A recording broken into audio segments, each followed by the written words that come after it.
Hey everyone, and welcome back to day 14 of this 50-day reading challenge. Today, this is my first reading session, and it's already 7:30 p.m. Why? Well, today I was busy with a couple other projects, publishing more podcast episodes for the Rush Mandarin podcast, and also trying to create a better app because right now I'm using Pleco, and Pleco is great. It's a great dictionary. It's very convenient to look up words, but I don't think it's optimized for actually having a really pleasant reading experience. I don't think it's optimized to help you learn as fast as you can while also reading. So I'm trying to build basically a speed reading app, maybe a Chinese comprehension app, something that is a comprehension tool that basically sits somewhere between a dictionary and a translation app. Dictionary is incredibly slow, but you can learn some things out of the process of looking up words, looking up sentences, and then on this side is the Google Translate and other translation apps where it's like immediately you figure out what it is you need to communicate, but you lose the opportunity to learn something out of that. So I'm trying to create something in the middle that is specifically optimized for learning outcomes, for every time you stumble upon something that you can't understand in Chinese, whether it's audio or it's text, it will help you understand it. And then also on the speaking side, if you have something that you want to say but you don't know how to say it, well, something that can just be you take it out of your pocket on your cell phone, just go into the app, and you can ask it anything. So I'd like to work on that a little bit more. Today I spent a lot of time on it. So I'm just going to do one section of one chapter here to pick up where we left off. We are on chapter 2, part 7, and this section is 1,703 characters. So a little bit shorter than the other sections. I'm hoping I can read this in under 30 minutes because I want to go and have dinner. But I need to get at least one reading session in today because I want to, build this habit. And regardless if it's 30 minutes or it's 3 hours, I want to set aside some amount of time to do my reading. So I'm just going to dive in. Feel free to read at your own pace. And then at the end, I'll circle back about how it went for me. It's really late in the evening. This is my first session. I'm expecting it to be a little bit harder. And right now in the book, I think he just wrote a letter back to those, I think, three guys from the future, and we'll see. I mean, he's incredibly angry, so we'll see what happens. Happy reading, everyone.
Hmm.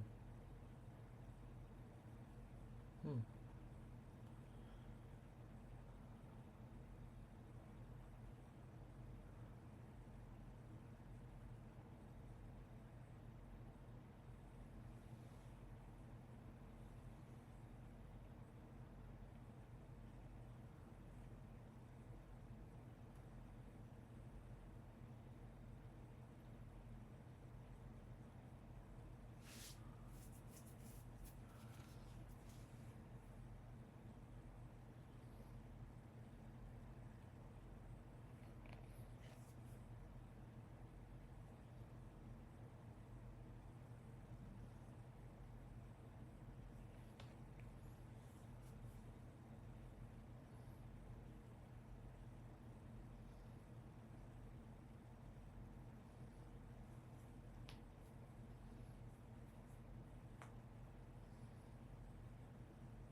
Hmm.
Mm.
Okay, I finished that section. I forgot to time myself, so I don't actually know. But I think I read it fast. Maybe around 80 to 85 characters per minute, which is close to my max speed. Um, I think because I'm hungry, I just read faster. Probably didn't stop for every single word I didn't know. But I got most of the meaning, I think. My reflections. Okay, so I mistook. I originally thought he was only, gone from his family for a few years, but then for some reason in the middle of the book, the middle of the chapter, I thought it was 10 years. But they said again it's 3 years, so I guess I was right originally.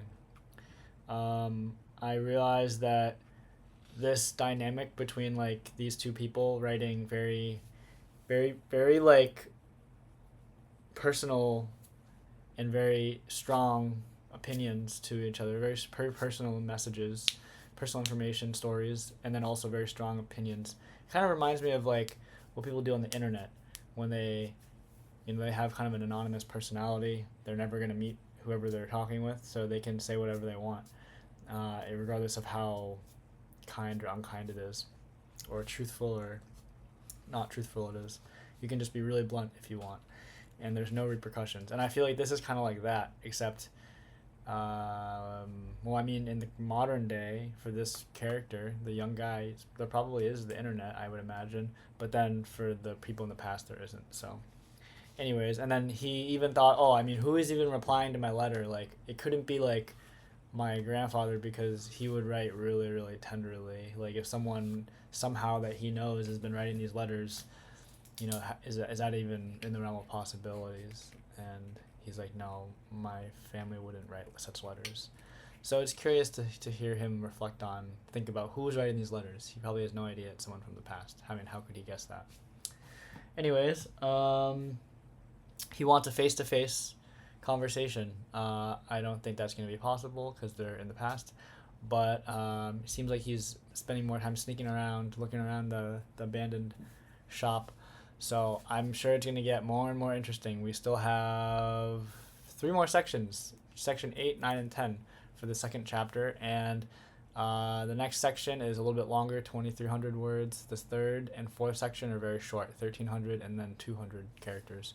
So I think tomorrow I should be able to breeze through these final 3 parts of chapter 2. And then we'll be on to chapter 3. Okay, great. Let me know what you think in the comments. Where you think the story is going, what you think of the story so far. Please share what you think, and if you heard my shout out about the app I'm building, let me know if there's any features that you would like to see. Okay, see you next time.